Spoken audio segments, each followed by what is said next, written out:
Cumprimento a todos. Meu nome é Alessandra Miller da Silva Freitas e eu sou mestranda do programa de pós-graduação da Universidade Estadual de Mato Grosso do Sul, programa estrito sensu, mestrado em educação, área de concentração, linguagem, educação, linguagem e sociedade, linha de pesquisa, linguagem, educação e cultura. O meu eixo temático é o 3, Educação, Sociedade e Práticas Discursivas. O título do meu trabalho é o Movimento de Identificações do Adolescente no Contexto da Sociedade Disciplinar e de Controle. De cunho bibliográfico, temos como objetivo traçar algumas considerações a respeito da constituição da identidade do sujeito adolescente inserido na sociedade contemporânea, que normaliza e padroniza por meio de redes de poder disciplinar, sendo as instituições modernas, como a escola, seu principal suporte. É inegável que a educação deva assumir como objetivo essencial do desenvolvimento do ser humano, na sua dimensão social, ou seja, criar oportunidades para forjar o aluno a capacidade crítica que lhe permita ter um pensamento livre e uma ação autônoma. Nesse sentido, Foucault afirma que todo sistema de educação é uma maneira política de manter ou de modificar a apropriação dos discursos. E a escola é, entre os mecanismos disponíveis para a apropriação social dos discursos, a mais importante. Assim, inquieta-nos a contradição do discurso pedagógico que prega a democracia e a inclusão, mas tem em sua prática princípios autoritários e exclusivos ao estabelecer a disciplina. Dessa forma, tratamos no primeiro subitem deste artigo, sobre a disciplina escolar, nossa inquietação e tema de pesquisa. Apenas situamos o dilema do estabelecimento da disciplina escolar e apontamos na direção de uma escola que não toma mais lugar de instituição disciplinar por excelência, visto que a produção da subjetividade no mundo contemporâneo já não é mais disciplinar, e o discurso disciplinar só se sustenta em uma instituição educativa orientada para a disciplina corporal. Então, por isso dessa forma, vemos esse descompasso entre escola e mundo. Buscamos dessa forma conhecer a genealogia da escola a fim de compreender de que maneira a instituição escolar se apropria e recorre a esse sistema de poder disciplinar.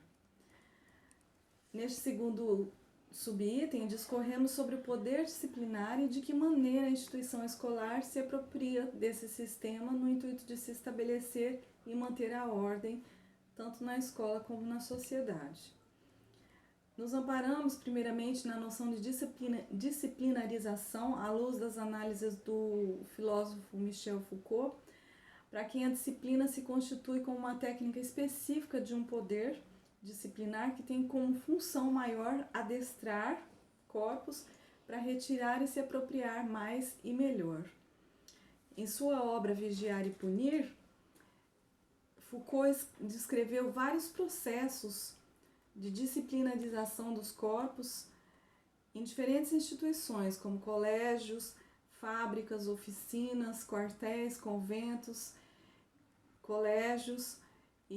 Mas dentre essas instituições disciplinares, a escola tem seu papel principal e se utiliza de instrumentos sublimes para a gestão da disciplina e do controle, não somente dos corpos, mas também das mentes.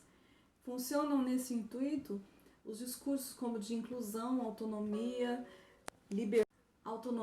proteção ao adolescente, apregoados largamente na e pela instituição escolar e pela mídia. Observamos como técnicas disciplinares, por exemplo, a disposição de cada aluno na sala de aula, as filas, as classificações, a disposição arquitetural das escolas, qual possibilita uma vigilância. Então, busca-se, a partir do uso dessas ferramentas, o sonho de uma sociedade perfeita, uma sociedade em ordem. Consideramos também que, no contexto da pós-modernidade, cada um de nós é interpelado por diferentes dispositivos, instituições e técnicas de informação, de subjetivação e de disciplinamento, e dessa forma então vivemos um empalidecimento da escola como uma grande instituição disciplinar, cujos mecanismos repressores ficam para trás, e o poder deixa de ser exterior aos sujeitos. No terceiro e último subitem, intitulado Movimento de Identificações do Adolescente, realizamos algumas reflexões sobre o adolescente, sujeito de nossa pesquisa original desenvolvida no programa, bem como como o movimento histórico determina e desestabiliza essas identidades desse sujeito. O sujeito do iluminismo, concebido como um indivíduo totalmente centrado, unificado, dotado de capacidades da razão, da qual nós somos herança, né? É um homem racional, científico, conhecido como sujeito cartesiano. Contudo, a visão pós-moderna tem provocado um descentramento final desse sujeito cartesiano, antes considerado como tendo uma identidade estável e unificada, agora tem se tornado um sujeito fragmentado, composto de várias identidades, muitas vezes contraditórias. Nesse sentido, o Estatuto da Criança e do Adolescente situa a adolescência entre os 12 anos de idade completos e os 18 incompletos. E falar sobre a identidade, então, de um grupo social, por aquilo que ele tem de diferente em relação aos outros indivíduos, é um pouco arriscado. Então, é relevante o cuidado quanto à classificação e os rótulos. E dessa maneira, nós optamos, então, falar por um movimento de identificações do adolescente, tal como concebido por Stuart Hall.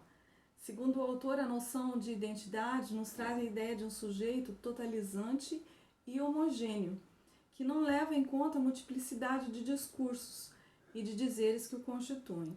Por sua vez, as identificações são um processo constante de reconstrução por meio da diferença, por meio da relação com o outro.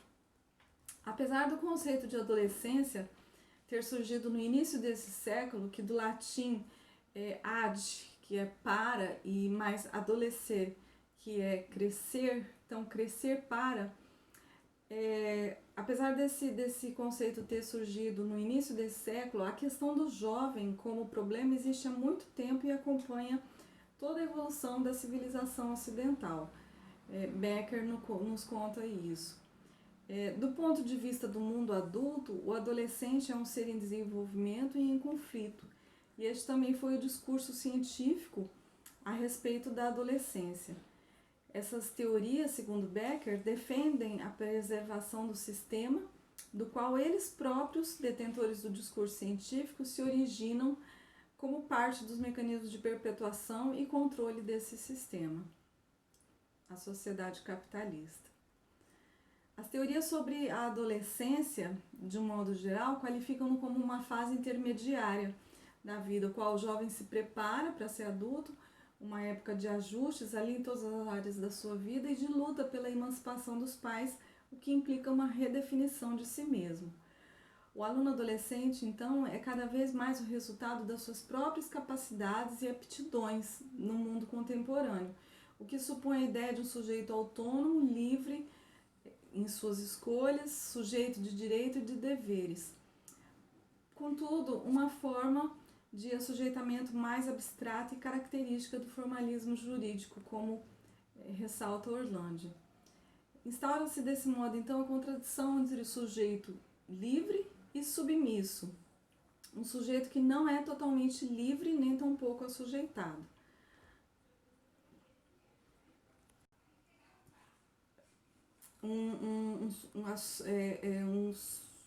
Assujeitado e determinado, mas se move entre a incompletude e o desejo de ser completo. Então, partindo para as considerações finais, os vários discursos que enunciam a adolescência estão permeados pelas práticas de poder instituídas socialmente. Podemos entrever as imagens tradicionais de adolescência perpetuadas pelas práticas de poder instituídas e construídas socialmente nas instituições contemporâneas capitalistas, a fim de justamente reproduzir e preservar a modernidade e o sujeito moderno. Eu agradeço pela atenção e pela oportunidade.